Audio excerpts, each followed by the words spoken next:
नमस्कार, दिन भर की बड़ी खबरों में आपका स्वागत है।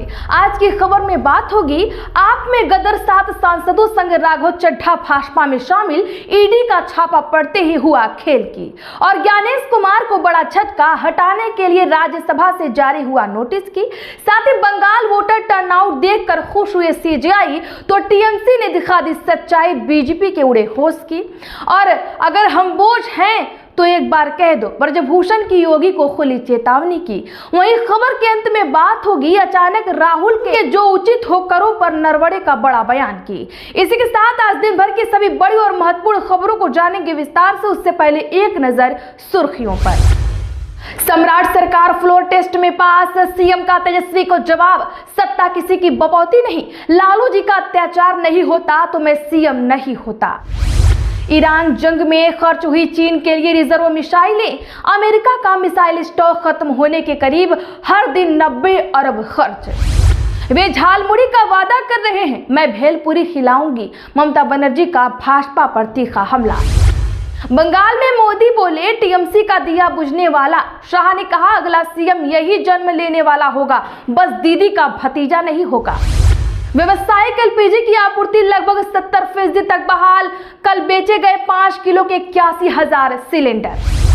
गुवाहाटी एचसी ने पवन खेड़ा की जमानत याचिका पर खारिज की। असम सीएम की पत्नी पर 3 पासपोर्ट का आरोप लगाया था। Lawrence of Punjab web series पर केंद्र की रोक, परिवार ने कहा था झूठा कंटेंट दिखा रहे, नैरेटिव सेट करने की कोशिश, अदालती कार्यवाही प्रभावित हो सकती है। दौड़ते हुए विधानसभा आए, एडजस्टमेंट करके आगे बैठे विजय सिन्हा, नीतीश को याद करते रहे विजय चौधरी, तेजस्वी के बयान पर हंगामा। पीएम मोदी ने हुगली नदी में नाव की सवारी की, नाव चलाने वाले को गले लगाया, 1000 रुपए दिए, 5 दिन पहले झालमुड़ी खाई थी। मिथाओस एआई से बैंकिंग सिस्टम पर साइबर हमले का खतरा, वित्त मंत्री सीतारमण ने हाई लेवल मीटिंग की।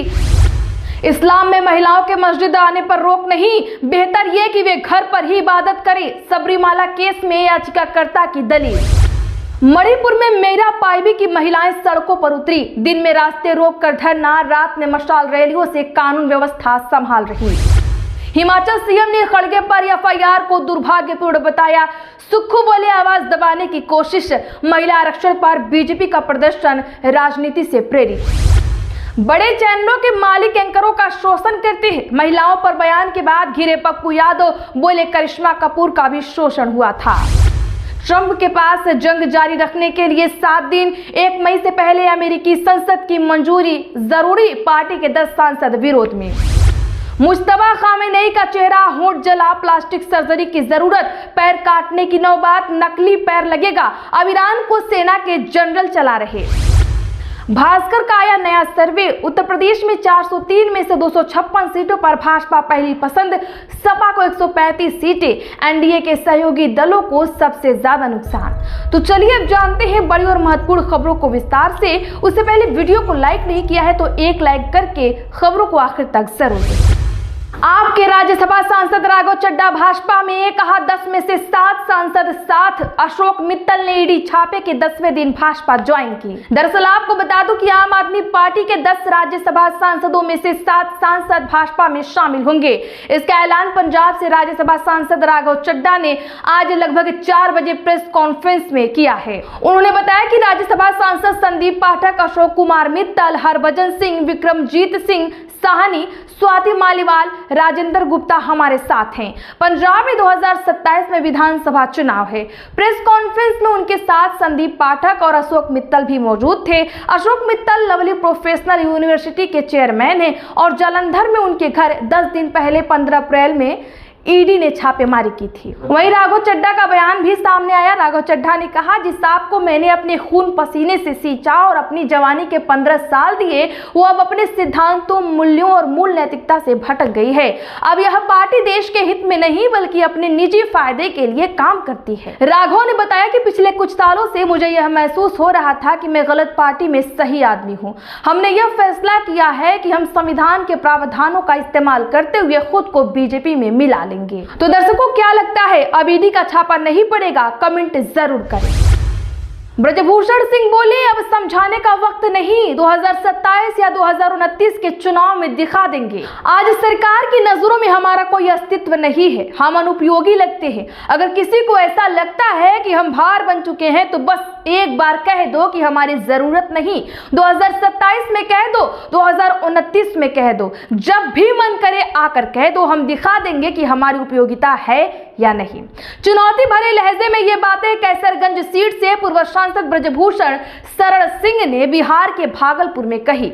यहां बाबू वीर कुंवर सिंह विजय उत्सव के दौरान ब्रजभूषण सिंह ने मंच से शत्रुओं को राजनीति में नजरअंदाज करने का मुद्दा उठाया।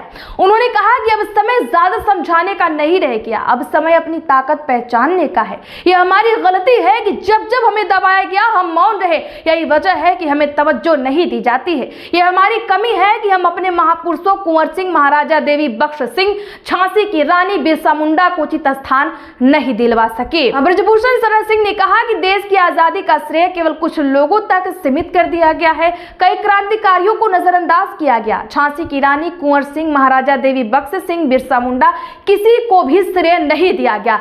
सिर्फ एक ही नारा गूंजा, साबरमती के संत तूने कर दिया कमाल। मुख्य चुनाव आयुक्त को हटाने के लिए राज्यसभा में नोटिस, इस पर 73 सांसदों के दस्तखत। दर्शकों, आपको बता दूं कि मुख्य चुनाव आयुक्त सीईसी ज्ञानेश कुमार को हटाने के लिए विपक्ष ने आज राज्यसभा में नोटिस दिया है।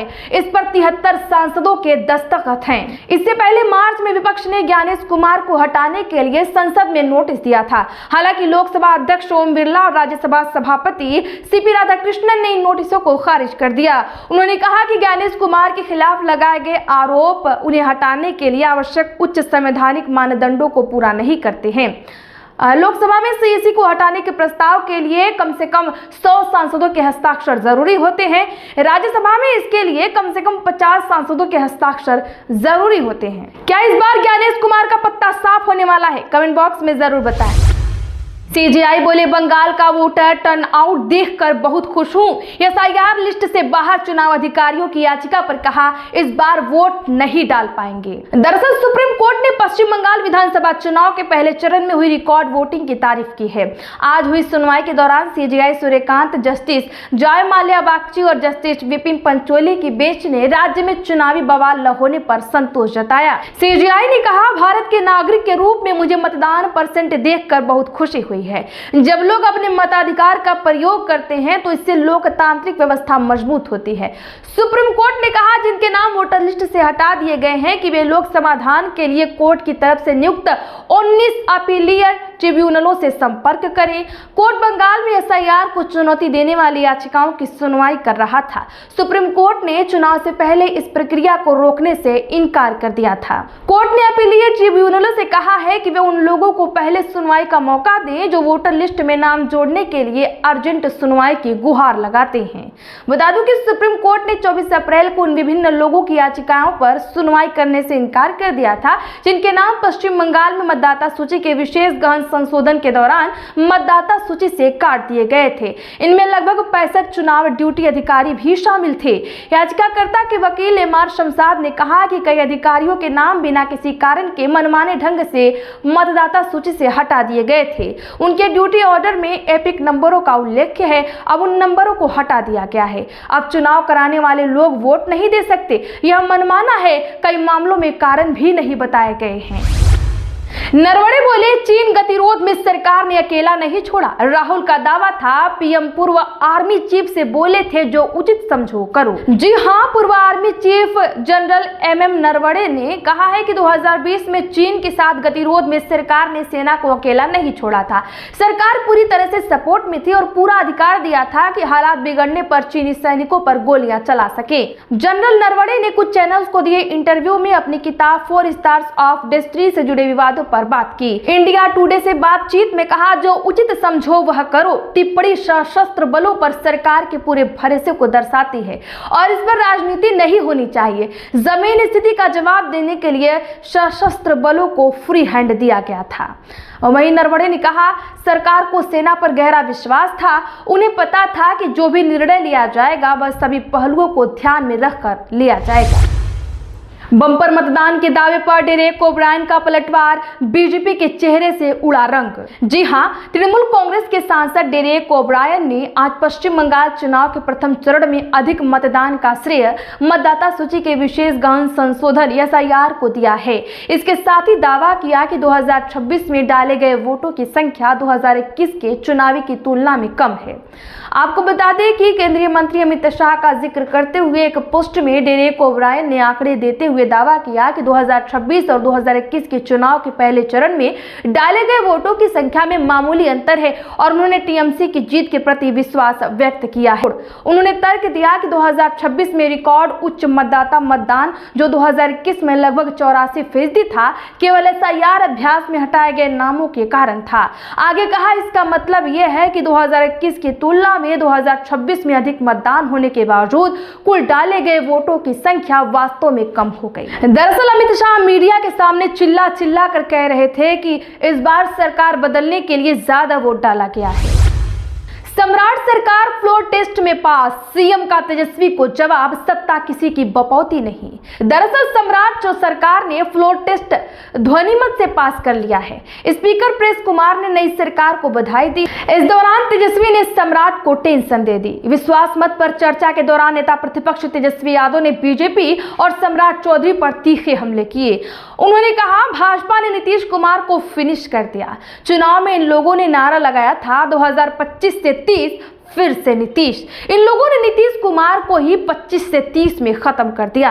किसी भी सरकार को विकास कार्यों के लिए स्टेबिलिटी चाहिए होती है। यहाँ 5 साल में 5 सरकार बनी, ये सरकार भी रहेगी या फिर नहीं आएगी। 5 साल में इन लोगों ने 5 सरकारें बनाई। तो आज के लिए बस इतना ही। वीडियो को लाइक करें, ज्यादा से ज्यादा लोगों में शेयर करें। SP लाइव पर पहली बार आए हैं तो चैनल सब्सक्राइब कर घंटे का निशान जरूर